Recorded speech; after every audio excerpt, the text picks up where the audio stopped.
Episode 77-এ আমরা দেখতে পাই কিভাবে অ্যাস্ট্রোরা টাইটান টিভি ম্যানকে ইনফেক্ট করে ফেলে আর তাকে একটা নামও দেয় যা হচ্ছে ওয়াচম্যান অফ ডুম।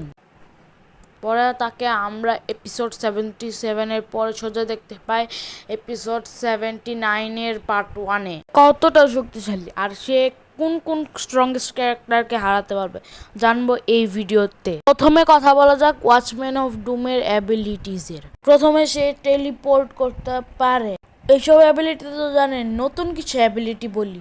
তার হাতে একটা গান আছে প্রথমত, যেটা দিয়ে সে ব্লাস্ট করলে পুরো এরিয়া ধ্বংস হয়ে যায়। তার কাছে অনেক বড় শিল্ড আছে যেটা দিয়ে সে এনিমি টিমের অ্যাটাক আটকায়।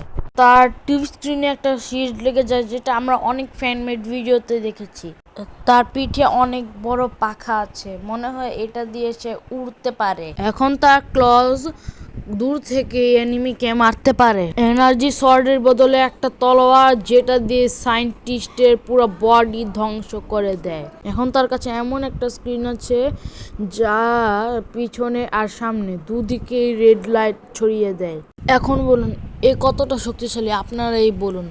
আমি দেখা করছি নেক্সট ভিডিওতে, আমার এত ঠেকা পড়ে নাই।